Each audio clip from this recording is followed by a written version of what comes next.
Now. Now, brilliant. Well, good afternoon, everyone. Welcome to our afternoon FBS chat. Today, we are really pleased to have Francis Sealey with us, who normally is on the other end giving the interview. So I'm a bit nervous. It's like interviewing Michael Parkinson or people of that age who remember who Michael Parkinson is. So I'm really interested, Francis. I know you've got fingers in many pies. So how did this, give us a bit of your journey, a bit about you yourself. Oh, gosh, that's a big question. I like the bit of you saying it's like interviewing someone of that age. That was quite good. But no, I mean, my journey is so long. I've always been interested in politics and discussion from, before my teens. And so my interest in politics and so on has been a long journey. And that's what my degree was in. And I got involved in active politics in my early life as a prospective parliamentary candidate, but got disillusioned with party politics. I didn't think that was the way to go. And so I looked at the fact that what you need to do in order to make change is have cultural change through the community, to work bottom up, to try and get communities to work and be stronger and to work together collaboratively, and to get professionals and government to then work with them, but not to lead them, not to control them, but to realize the citizen and the community are the people that should really always be in the lead. So I got involved in lots of projects. I was very influenced by people like Eva Lillish, who believed that you should deinstitutionalize society and have webs of learning. And I started a thing called Community Network and Enfield Education, Enfield Education Network. And we got people exchanging skills and exchanging talents, groups developing classes of all different kinds. We had food co-ops going, we had all sorts of things like that. We also got the Manpower Services Commission, as it was then, to come in and finance that. And we had the biggest agency in the borough, much bigger than the council one. And I was also very interested in formal politics and diversity, and got a thing called Enfield Committee for Racial Harmony together, where we tried to confront the growing threat of the National Front and tried to bring communities together. And when I left the BBC, which I worked on for about 23 years, I went freelance. And then for 10 years, I had to concentrate on building up my own business. But what I did, because I worked with communities and local government, I formed a thing called Partnership Action, which was about 40 local authorities right across Europe who would meet and exchange good practice. And then when I finished having to work for money, I thought, what do I do with the rest of my life? And because I like politics, discussion and education, started GlobalNet 21 to try and get people to talk about the big issues. And we met in London, had many meetings, some in the House of Commons. And because our audience was global, I started using webinars as well to get people to engage globally. And then because climate change became more important, and I was always interested in that from the 1980s, but because it became more important with others, we got together the Enfield Climate Action Forum, or NCAF as we call it, and it now has about 75 organizational members. So that's in brief where I've been. That's a long old, just to be nosy, what was you doing at the BBC? I was a producer, an executive producer in the Open University, and for a short time in the Community Programs Unit. So I made many programs, often in the politics area, and also in the areas of sociology and psychology and the voluntary sector, the health service, and so on. So in all the interviews that you've done about reaching out to the community and working from the bottom up, what changes have you managed to make with the top guys, if you like? Do you see what I mean? What are you most proud of? What's changed as a result of these brilliant conversations that you've had? You never know. I mean, the thing is, I'm a great believer in networking, and with networks, you never know the changes you make, because I always think in an institution, if you don't know what change you make, you're worried and you're upset because you want the credit. In networks, you do so many things with so many people that you don't know the ripples that go out. And so there are lots and lots and lots of things that happen as a result of what you do. I mean, just recently, for example, let me just give some examples that I can think of recently. You know, by having Enfield Climate Action Forum going, it looks like now we're going to start a transition town movement in Enfield as a result of that, because we had that network going. Friends of Broomfield were inspired by having that network to try and develop a strategy on green spaces in Enfield. So things happen like that, and lots of things that I don't know about. I've been very proud of some of the programs I made. I mean, we're talking about like Black Lives Matters now, but back in the 70s, I made this program that I loved making in Liverpool called Black and British, because the Black community in Liverpool, as in Cardiff in Tiger Bay, have been there not for decades, but have been there for centuries. And they've grown up and intermarried over time, consider themselves Black, but they're not recognized by the local authority or by anyone. And so we looked at their identity and the problems they had. And it's programs like that that I was proud of making. And it's when people network, like I've mentioned earlier, that I love. And the more that happens that I don't know about, the happier I am. Yeah. That's a great answer. Yeah, brilliant. So currently you've got Enfield Voices. So if anyone who's not heard of that, what's that little one of your things, the Enfield Voices podcast? Well, in a way, it's a sort of a spin-off from GlobalNet 21. GlobalNet 21 was there to talk about the big issues globally and nationally. And because, you know, I know obviously quite a lot of people in Enfield, I thought it would be a good idea to try and replicate that locally. So it's to try and talk about local issues and local community and how that relates to the local authority, which has problems in its own right of communicating with communities in a sort of equal partnership. And so it was meant to discuss that, and also to bring up local news of what's going to happening locally, how national events and national happenings impact on the local area. So it was meant to do that, and it was meant to be very different from the other social networks, because we were happy to discuss politics, and they were obviously a bit frightened of controversy for understandable reasons, because many of them are businesses, and they fulfill a real need. You know, like Love Your Doorstep and Enfield Matters, they actually engage people in finding new contacts and finding new friends and finding new services that they can have. And in the case of Love Your Doorstep, in engaging people to help with community safety and in the time of the COVID-19 crisis that we have now. But we tend to go into politics and we don't shy away from controversy, and we do get rather a lot of it. Oh, sorry. No. Okay.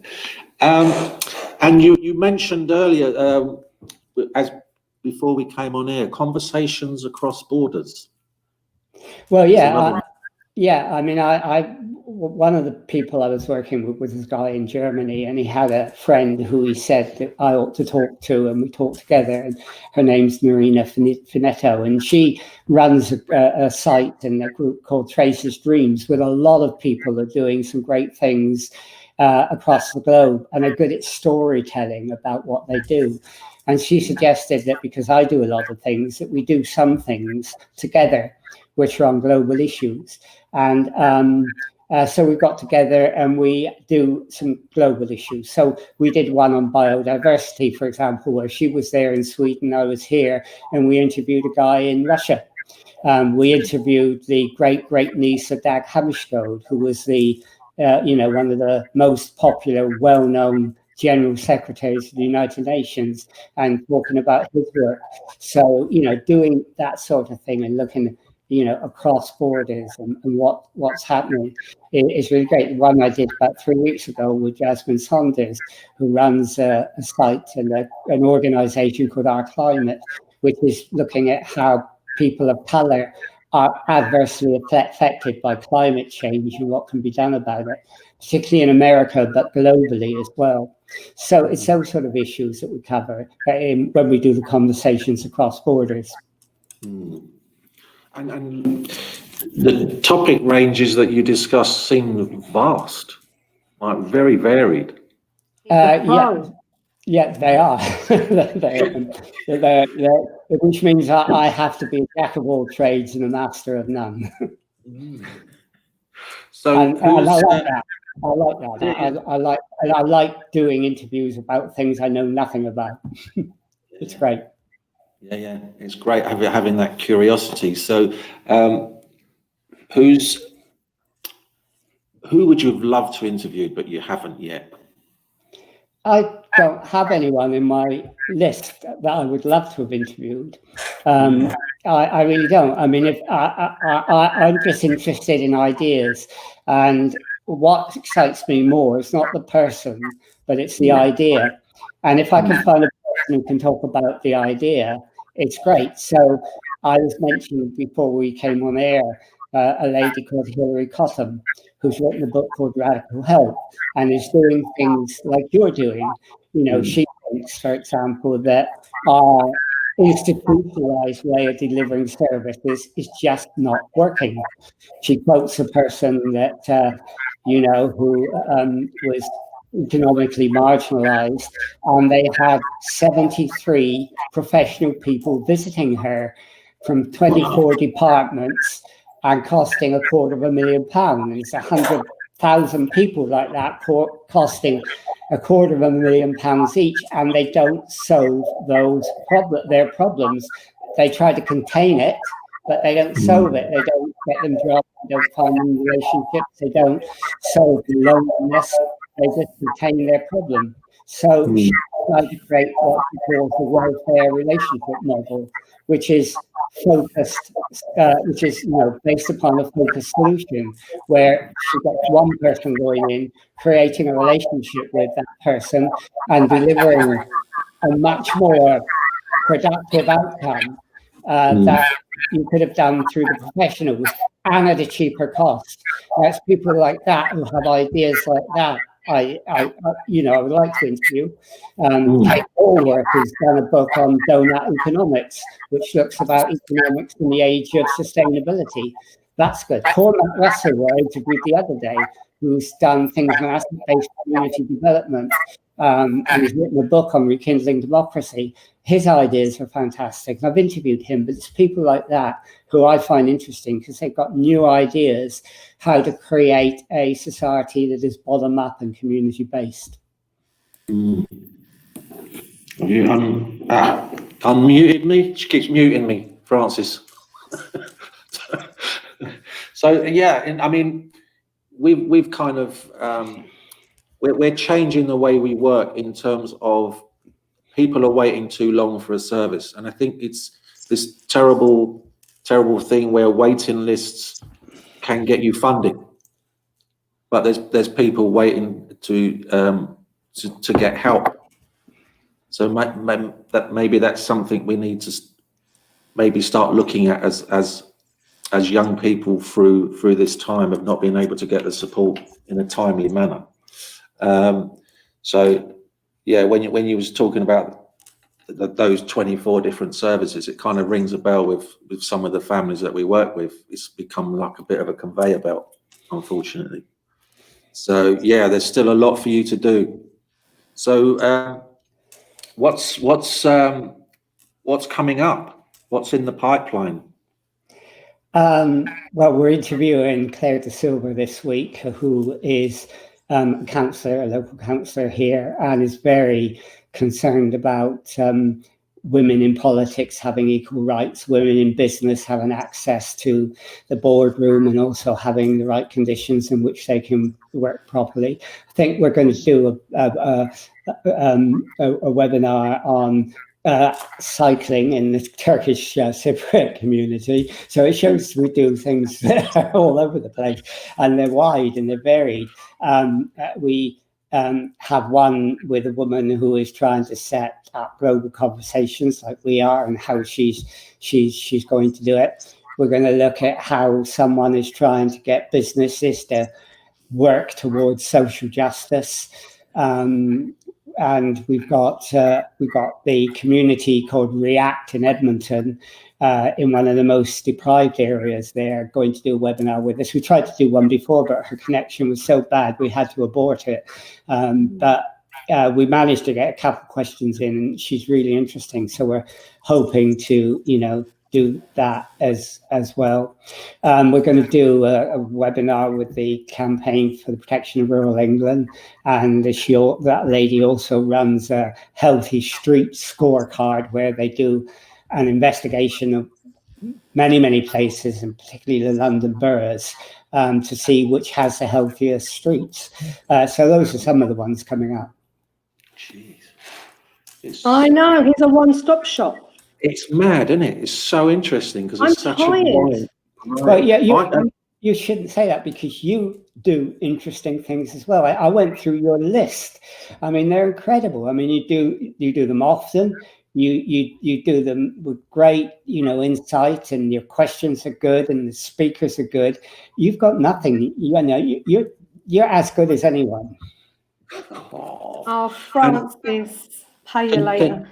Can you put Aisha down for the Cypriot cycling for ladies? Because I think that's something that she was asking me about the other day, funnily enough.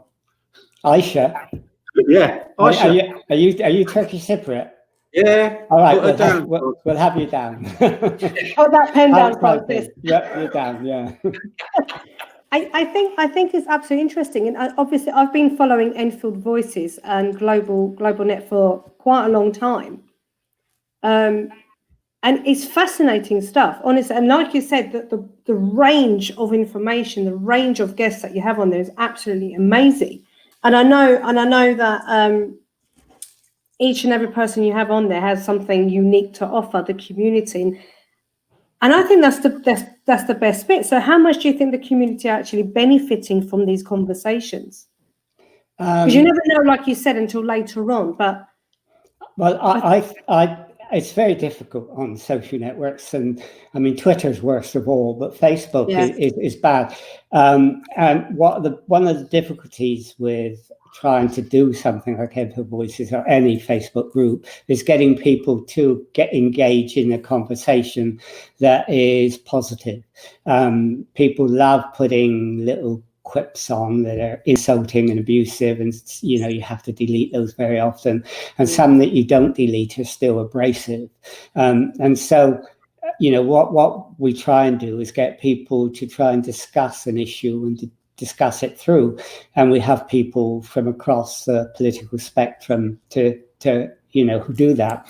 So I mean, what I'm hoping that comes out of Enfield Voices is the ability to discuss and to, this is almost impossible, to have a degree of modesty when they put their views on and are willing to, have doubts about what they think and what they do.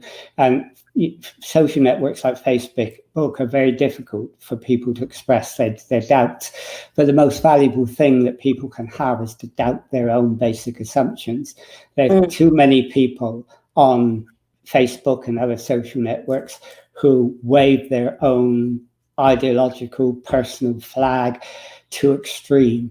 And that is a bit annoying, because you feel we're only human beings. We're only a speck in the universe. We're very fragile. We know very little compared with what's out there. So why are people so certain all the time that their views are right? And I think it's important to have that sort of modesty, if you can get it. And this goes for me, because I fail very often, in order to rethink and reassess as you go through life and as you go through discussion what the world is all about and how you can make positive change. And it's a difficult journey. Well said. How long have you been an Enfield resident, Francis? Is it all your life? No. I came here in 1970. That's all your life, but it's not all my life. I came here in 1970, and before that, I was here a year in Grimsby. I was 2 years in Canada, where I taught for a year. I did my MA as well. And before that, I did my degree in London. And before that, I lived in my hometown in Bridgewater in Somerset. Though I was born in Wales, but I only lasted there about 2 weeks. Right. But why Enfield? Well, because the Open University, which I joined, well, not the Open University, but the BBC part of the Open University, at that time was making programs from Alexandra Palace. And so I live in Palmer's Green, and it's not that far. Yeah. The old BBC tower up on where the first high definition television program in the world came from. So it has a long history. Yeah. Wow. So I was going to ask, in what's that, 50 years you've been in the borough, you must have seen some changes. What's pleased you most about the changes that you've noticed? I have seen a lot of changes. Yeah, I mean, it's Palmer's Green particularly, I think, used to, I don't know if it still does now, but it had the greatest variety of ethnic groups in any borough. You know, it wasn't dominated by one. It was early when I came here. The Cypriot community, and particularly a Greek Cypriot community, was the strongest. But now it's got, it's tremendously varied. And I've seen that change. I mean, when I came here, it wasn't very far off the time when, Winchmore Hill and Palmer's Green was the home of Stevie Smith, walking through to the old BBC through Rowlands Park and doing her work and writing her poems. And it was a very leafy place. And now it's got more and more vibrant. And I like that. I mean, I think that's very exciting because that is the way the world is going. I mean, in history, migrations have happened because of changes and because of events. The populations in different countries have changed tremendously. The mosaic that you see is very different from, one millennium to another, 1 century to another. And that's happening now. We're going through one of those times where those big changes are happening. Climate change is going to create huge numbers of migrant refugees, and we're going to see it change again. So I've been excited by that, but I've also recognized there are a lot of dangers because people are afraid of that, and there could be a lot of tension. And one of the biggest things we've got to do now in the future is learn how we're going to manage that. And that means the community working together and the council working with the community if we can get them. What does that? No, but it's very valid. And if the community kind of worked together and the council was more supportive, what would that look like? Well, I think first of all, it would mean that the council realises that what lots of councils are beginning to realise that they're not the sole deliverer of services. They're not the most important thing in any area. Someone wrote to me, an officer, saying on climate change, we've done our policy, we've shown the leadership, you now have to follow. That's not the attitude. The attitude is that leadership is shared, and you've got to create a collaborative framework in which to work out things, in which there's dialogue, in which people talk to each other. So it would look very different. They would be more modest. They would not pretend that they know everything. They would not do what they often do, only get engaged in something if they start it. In the COVID thing, Emma Rigby started this wonderful way of getting people together to help communities, and the council ignored them, didn't talk to them. Yeah. And so you've got to get the council to be more modest and to work with those groups on an equal basis, and realize that leadership is bottom up. It comes from the local community. That's where it starts. And it will mean a very different attitude, not the PR attitude that they have of presenting what they're doing, taking a few questions, not engaging in a dialogue, which is upsetting a lot of people and a huge number of groups. And I think they've got a lot to learn. I think they're sort of newbies who came in, and I was like that too. We thought we could do everything, we could change everything, and I think they've got going through that, and I think it's going to take a long time to get through the learning curve to realize they can't. And if we can make that long time shorter, it will be to the benefit of us all. Yeah. And I completely agree, because people like Emma Rigby, and there's certainly other charities, including us, that actually do the legwork, are kind of dismissed, aren't we? And I think Joe and I keep having this conversation over and over again, Francis, and I don't know if this if this also applies to you, but the support that we get internationally is far greater. We made so many friends during COVID, Canada, Holland, Denmark, New Zealand, Australia, who are extremely supportive of what we do, yet the people on our own doorstep don't want to engage. And that's quite disturbing, actually, because there are so many of us, including yourself, Emma, so many other people with all these tools and strategies where we can support. But it doesn't matter how many emails you send, it kind of falls on deaf ears. And I think, like you said, it's about collaboration work. And I think that's where it lacks. Yeah, I mean, I think you're absolutely right. I mean, and I think one of the problems is with Empire Council, you've got a young group of people who are exceptionally old-fashioned in the way they do things. They don't understand the way the 21st century is going, with the way in which community groups are exploding, and you've got to work with them because there's so many of them. They have this old-fashioned, we have to do it ourselves, and we need to be seen and to be in control. Control is a very, very bad word, and they haven't learned to let go yet. And if we get to let go, I think the whole atmosphere can change, and it would take a long time. And all I would say is, people like you and me, and you particularly, is you're doing fantastic things. You're working, as you say, with an international community. You have a credibility which is probably far greater than the councils.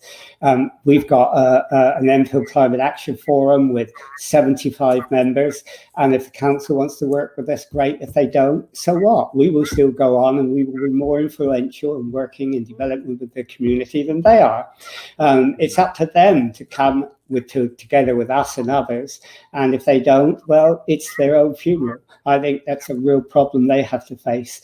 But I think eventually common sense will prevail, but it may take a little bit more sort of to and froing and maybe some bad feeling before that happens. But I hope we can get over that, and they will work together in the way that most decent local authorities do. You'd think, Francis, and I'm not just saying this, but you'd think they'd actually come to you and ask you, to be one of their advisors.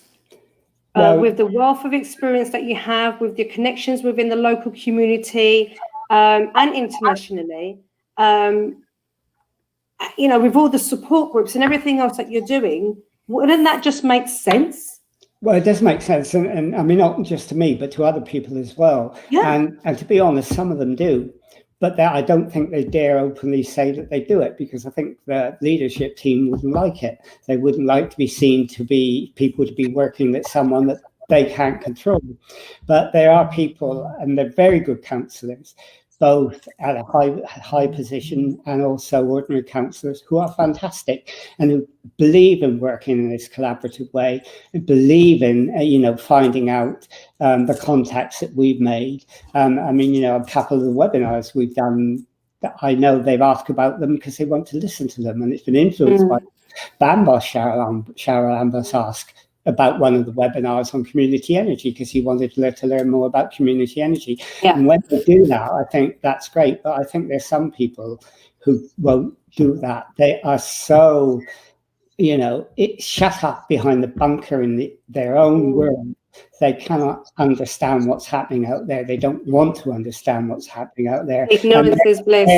And they're scared stiff that what's happening out there is better than what they're doing. And I think I'll give you an example, Francis, and I've got no problem saying this, and this doesn't apply to Bambos Sharal at all, because he wasn't one of these people. But a couple of years ago, I sent an email out to all the councillors and MPs and blah, blah, blah, basically saying, would you like to learn more about FBS? and we could give you the stats for each, for the postcodes that apply to you for your constituency, so you can see how many families we're working with. And the response I kind of received from all but Bambos at the time was, we can't help you with funding. But that's not why I never asked you for funding. For support. I basically want to empower you so you know what's going on in your constituency in terms of domestic abuse, child to parent abuse, all of that. And it was just that, no funding. I know. It reminds me of a friend of mine who went on to, after I left the BBC and went freelance, and he ran an educational broadcasting service. And I contacted him to find out how he was getting on. And his first question is, you want a job, don't you? You want money. And that's the sort of attitude, and I didn't. And that's the attitude you're saying. Local authorities think that if you contact them, you're after money, you're after things that they have the power to give, and often you're not. You're about talking about ideas, you're talking about how you can develop things differently. And if you get together and work it out, like Hilary Cottam and her book Radical Help has done, you can deliver a better service to people at a cheaper cost. But the problem is that means that lots of the people who are professionals are scared because they are facing not doing their jobs any longer. And there is a sort of inertia in local government to keep doing things the same way. They would change it on the margins, but to keep doing it the same way, because doing it the way that we would like to see them do it is so radical that it scares them. I mean, apart from voting local councils out every 4 years or whatever, what other ways can the normal guy in the street get his voice heard apart from demonstrating or? Well, I mean, I think there are several ways. I think if they work through a forum like we've got in NCAF, that's a great way of doing it. I think what Emma's now trying to do is really interesting, and that she's trying to social map. And she's got some other people do that, the whole borough, which looks at people, groups who are dealing with all sorts of things. I mean, from faith groups to ethnic groups to people dealing with loneliness, people like us dealing with climate change, people dealing with food and fuel poverty and so on. And if you can map all those things and bring them together, you have a real influence. And I think the way that we've got to deal with the council, the way we've got to use Cormac Russell's words, rekindle democracy, is really try and organise the community from the bottom up, get them to work together in networks. I mean, the model of Enfield Climate Action Forum is not for it to be an organisation that makes decisions and take votes, but it's a network where they exchange ideas, they come together. A few of them come together on one thing, another few on another thing. They learn from each other. And by doing it, they enhance and strengthen the community on the whole. And at a time when we're going to face crisis bigger than the COVID-19 one, because of climate change in the future that will affect us all, it is really, really important to develop community resilience. And that means strengthening all the community groups and all the communities in the borough. And if we can do things like the social mapping, like the forums we've got, and individuals can do the work like you're doing, I think there is a bright future for us, whether the local authority takes part or not. They should, because morally they should. But, we can go ahead and do it, because lots of things can be delivered without money, by people getting together and helping each other. And if we can create those relationships, like we did when we built Community Network in the 1970s, late 1970s, develop skills and learning exchanges where people would, one person would want one thing, another person another, and they will work together and exchange those things. Those learning exchanges, those skills exchange cost no money, but it creates a fuller and better life for people, much more than a paid professional social worker could probably ever do. It's very inspirational, Francis, what you're saying. It's getting us thinking already. Oh no, he's thinking again. Well, is that dangerous? Is that dangerous? It is out there. Like you say, we either sit on our hands and wait for people above us to do something, or we get together as a community and do it ourselves. Yeah, I mean, that's right. I mean, and I think that since the 1940s, after the war finished, we've created a dependency culture. And what people do, government to do it for them. And they don't realize that they can do so much themselves on their own and with others. And that's a real problem. So when the local authority said to you in reaction, when you contacted them, we can't give you any money, you partly can understand it, because the dependency culture that's developed since the war has meant that they've always thought that's what happens. The communities aren't there to help themselves, they're there to get money. And so you can understand that a little bit. But, you know, I think it's groups, you know, working together in the way that you are and others are, that are the ways that they can influence people and do things. And that's a big culture change. And culture change is quite painful for a lot of people. Mm. And and even just starting in your local street, I mean, it doesn't have to be massive. We've seen so many wonderful things during this lockdown. I mean, us, you know, meeting all these people that we would have never met before. You know, people looking out for neighbours, Emma's food delivery, the food banks. It's sad that they're there, but it shows that the spirit's there, and it's just getting together. I think Enfield stepped up.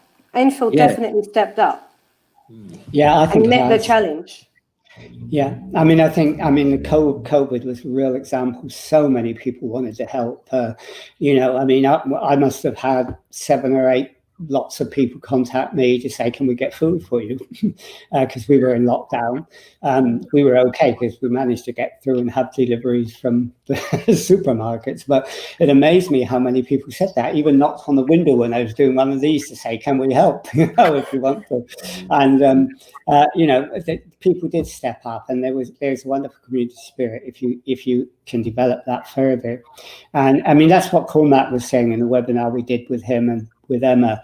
You know, democracy starts in the neighborhood, starts with people finding out the strengths that they have and how they can use those strengths to help each other. And if you can do that, you can achieve a lot for people. I mean, loneliness is not about putting people in an institution. It's not about dragging them out in a car by the local authority to a lunch. It's about, you know, communities getting together and arranging how they can help with that. And they can do that quite well. There are lots of organizations now tackling loneliness through voluntary groups alone with no money. They just get people together. They get people who are lonely on Skype or on Zoom now.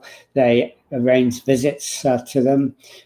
They provide food and so on. So, you know, if that can be organized comprehensively in a way that, you know, would step up what we're doing now, that would be amazing. And, you know, you're right, we have stepped up, but we've only stepped up to the first step. And I think there are a lot more to go. And I think if we can develop that in the community, whether the council's interested or not, and I hope they are, but if we can do that in the community, that will be amazing.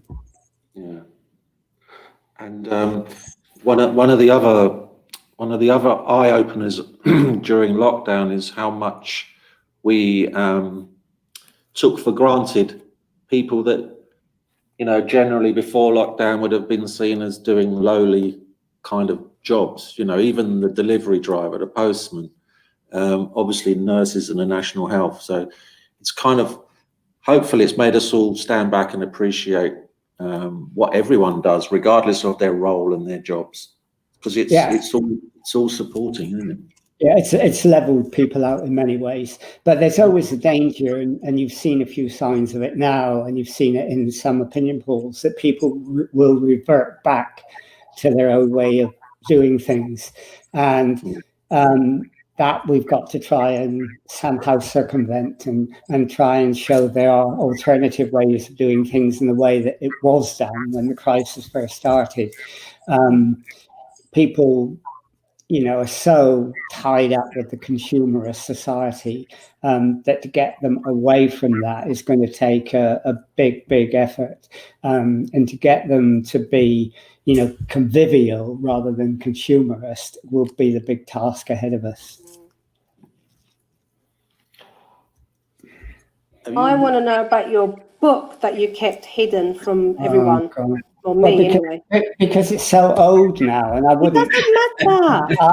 I wouldn't want anyone necessarily to read it now. It's called Global Public Square, and it really is about how that we're creating community now, but not just geographically, because of the digital age. We're creating communities across the globe online. And that's creating all sorts of divided loyalties in people. So they find that very difficult now to often identify not just whether they're Turkish Cypriot or English or Afro-Caribbean, but whether they're English or whether they're global or whether they're European. And young people who maybe have strict parents are finding their liberation by having communities online. And finding a different way of living and a different way of thinking. And so it's really about exploring that and how that can affect change and how it can create, hopefully, a global consciousness. Now, it's an idea or an ideal. And, when you come to real times of crisis, often we go back to our own enclaves, we go back to thinking in old ways, and we become a bit too nationalistic and so on. And I think one of the big battles in the future, because of changes that will take place for the rest of this century and that our children and grandchildren are particularly going to face, is this battle between trying to, hide into ourselves and be out open and work with others to get solutions. And that battle is going to be a long one and a hard one. I've got a theory, Francis.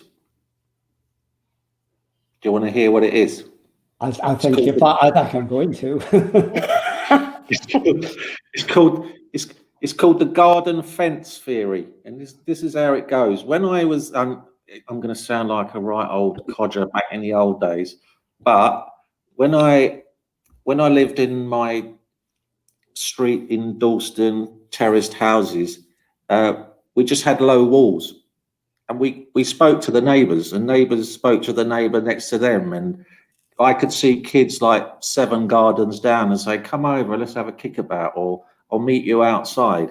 And people knew each other. And somewhere along the line, and I think it's one of these comedy programs where you've got the 2 neighbours gossiping over the fence, and neighbours became unfashionable. They were a nuisance. They just knocked on your door for a cup of tea or a cup of sugar. And then the fences went up and you didn't see each other anymore. There's my theory. What do you think? Well, I mean, in London, particularly, neighbours very often don't know each other as well as they do in smaller towns. I mean, I was brought up in a town in the West Country called Bridgewater, so a very working class town in what is a very conservative constituency and county. And I was brought up in a very working class area. I lived in what you would now describe as a substandard house. We had no electricity till I was about 9. We had no hot water. We had an outside toilet. We had no bathroom, so I had to drag in every Saturday a tin tub from the shed and all of those things. But it had a sense of community, and it had its tensions and people who didn't like each other. But if someone died, there was a woman who we called the death woman, because she's the woman that we would always call. She would come over and make sure that whether the person was alive or dead. She would know who then to contact. She would know how to comfort the person. So you never called the doctor or the undertaker first. You called her. That was her role in the street. And you had people who did those things, and that was the how those things worked. And developing what Cormac talks about in the webinar we did, and what I'm talking about in terms of devolving to the neighbourhood, is to bring back that sort of understanding that there are people in the community who have those strengths, like the deaf woman had in years ago, and that they can help each other. And those are important things to do. But I think once we've got into the consumer society where people judge their status by how much they earned or how much they bought, then they tended to, divorce themselves from other people. So the fences went up. When we bought this house in 1970, there was a guy who was a bit snobbish. He thought, Palmer's Green was about okay, but he still moved to Cambridge. But while he was here, he put huge fences up in the garden for the same reason. And he put frosted windows in. We still got it upstairs. So when people passed by, they couldn't look in. People probably thought we were a dentist. But, his privacy was so important, to him. And that did happen. And somehow not being afraid of your neighbour is really important. Yeah. No, I think, I suppose so. If we can do anything as a community, maybe just starting conversations with our neighbours, that even if it's just good morning, you don't know where it could lead. I guess a small start is better than nothing. Yeah, I mean, I think COVID has made people both a bit suspicious of each other, but also a bit wanting to know each other. And the number of people who you go by the distance who smile at you and you smile at them is great. I read a survey fairly recently that said that what makes most people happy is not the deep friendships that they have, but the casual friendship, like going into the grocer's and saying hello to someone, smiling to someone at the street. That makes them good for the day. It's more, for most people, it was more therapeutic than actually having deep friendships. And it's getting back to that where we are, able to communicate to people at that level. And especially where we are along Chase Side, we've got some fantastic little shops, owner occupied shops, and not chains. So I think we're more sort of conscious of supporting our local businesses. I mean, COVID might change that and make it more likely that locality becomes more important in London than the centre, because so many people have worked at home now, and working at home is always usually more productive than going into an office. I think some surveys have shown it's something like 15% more productive to work at home than to go into the office. And,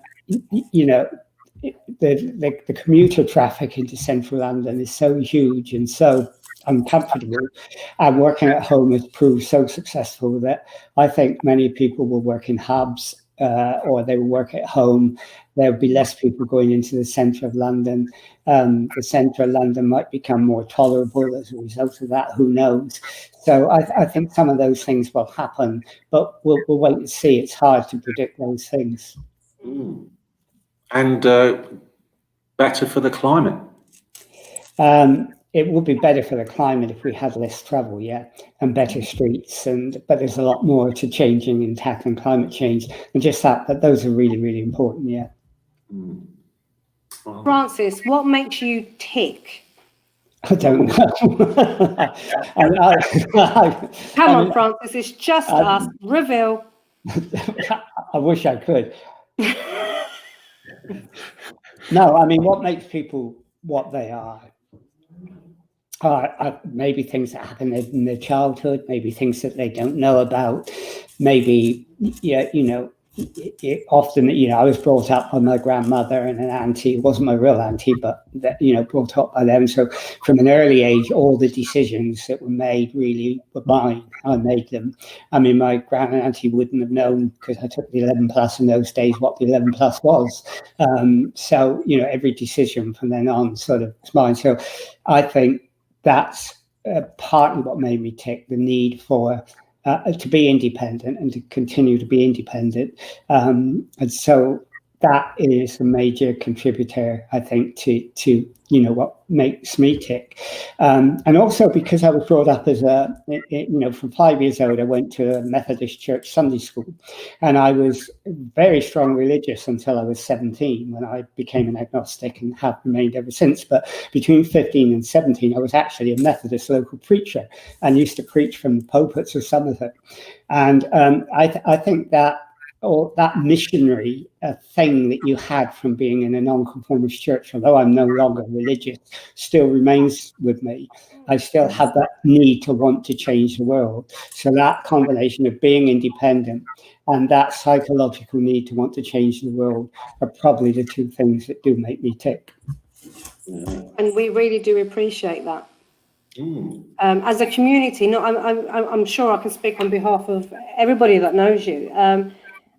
But we really do appreciate that. We appreciate that. Well, you generally, because every decision that you make on social media for us, every person that you have on there, or any post you put up, it's quite mind blowing.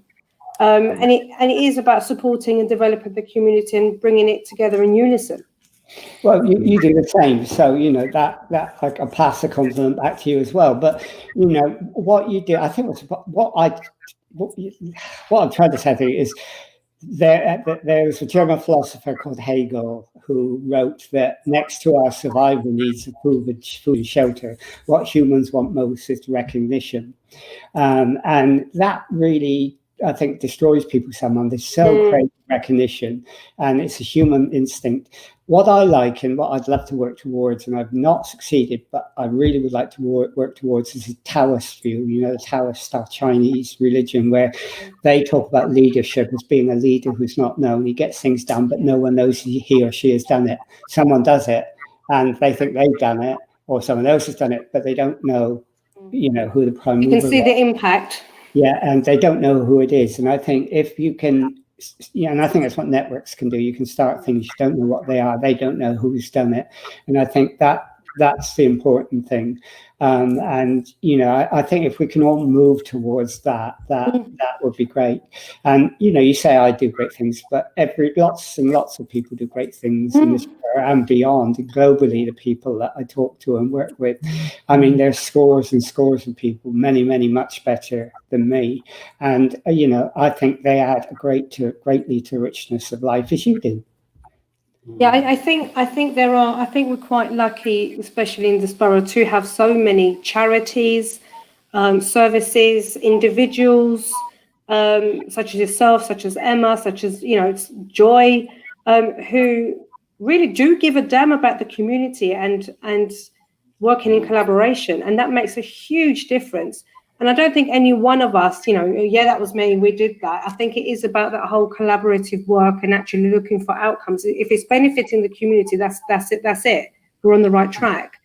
It doesn't matter who's responsible for it. It's, because we all work in teams, don't we? It's not a one-person approach. And I think that's where maybe sometimes councillors get it a little bit wrong. Bless them. Yeah, I think some of them do. I mean, I've worked with quite a lot of them who really do work on a basis. They're fantastic, but they find they're sort of marginalised. That's the trouble, and then they don't get involved because they're not asked to be involved, and that's a shame. But as I said, I hope that will change. Yeah. And they kind of, unfortunately, have to conform to a system or a set of regulations that maybe even themselves deep down don't believe in, but it's kind of, this is just what I have to do. Yeah, and the party system has partly facilitated that. I mean, the party system was useful and important in the early 19th century when the Labour Party started. It started as a social movement, but it's no longer a social movement, but people still think that it might be, and it is, and behave as it is. And, one government does a similar thing to another government, and they use the party system to discipline people who speak differently, and they shouldn't. We should have a much more open system where the party discipline and structures are loosened up completely, and people are free to engage as individuals.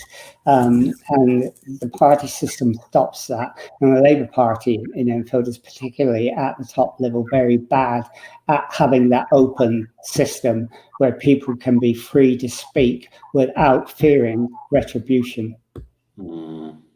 God, imagine if they all started to be honest. Well, I think a lot of them are honest, and I think a lot of them would like to be honest as well. And but like you said earlier, they're a bit afraid to say openly what they think because they may get the whip withdrawn from them. They may be, thrown out of the party or whatever. And that's happened in both parties. It's happened in the Labour Party here, but it's happened in other areas of the UK and the Tory Party, and it's something that needs to be really changed. Yeah. Can you ever see yourself slowing down, Francis? The crusading part of you is always going to be there? I don't know. Sometimes you feel that you're doing too much, and sometimes you feel like you need a break. But, I think being happy and enjoying life is about doing things.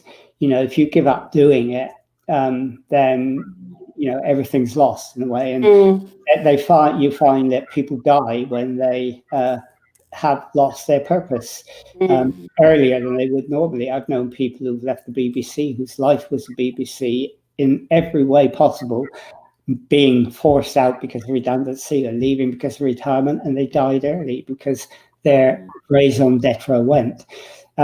So to keep alive, I will probably keep doing things. Don't stop. No, we don't want you to stop. I was just, Don't stop. Well, I think there are probably some people who do want me to stop. I had a letter from someone recently, telling me I'm doing all this because I want a seat at the table. I'm doing this because it's frustrated ambition. And, I don't think some people understand that people do things and they don't want a seat at the table. They don't want to do the things that some politicians are doing and not succeeding as well as they would like. Enoch Powell once said, all political careers end in failure. And to some extent, that's true. And I think it's much better to work in a community where you're not likely to have a career or a vocation that ends in failure than working in politics, which very often can be, for many, many people, a dead end. Having those dangerous assumptions about what people want, is not useful at all. Assuming that you want to sit at the table is not accurate, but also don't make that assumption.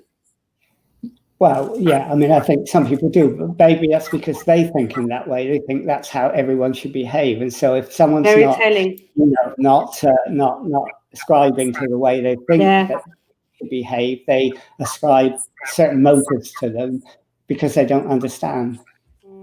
Yeah, and even when you said when I asked you about some of the outcomes of the conversations you had, you said that you're not sure of what the outcomes are because it's almost like you just want to be that vehicle, that platform for people to get on with things. It's not like you're sitting there saying, "Look at me, I'm taking credit for this." So, yeah, it's like you say, you get people out there that just want to be negative because they don't like the message. Yeah, no, it's about enjoying being a catalyst. It's enjoying seeing other people do things and feeling that maybe you had a little part in sort of kindling the fire. And if you can do that, that's really self-satisfying. Oh, you're a very nice man. Oh, here we go. What did I say wrong? We love Francis. Yeah. Right, on that note, we've actually come to the end. Wow. I know, that was really quick, wasn't it? Well, you felt quick for me. But Francis, can I just stay on and not go anywhere for a couple of minutes? But yeah, that was a fantastic chat, and I really do encourage everyone, and I put the links up, to join Enfield Voices and Global Net 21, and do keep an eye out for the fantastic guest speakers that Francis invites. And he is a man of knowledge. Tap into that knowledge, because I know I do, and I know Joe does, and I wish everyone else would. I think it just should be part of everyone's everyday life, because it is really, really inspiring. And I know you don't like taking credit for it, Francis, but the conversations and the issues that you're bringing up are absolutely brilliant, and it applies to everybody in the community. Not that Hannah's being biased, but Hannah Dyson, fabulous. We love Hannah. We do love Hannah. So thank you very much for watching, everyone, and we will see you soon. Thank you. Thank you.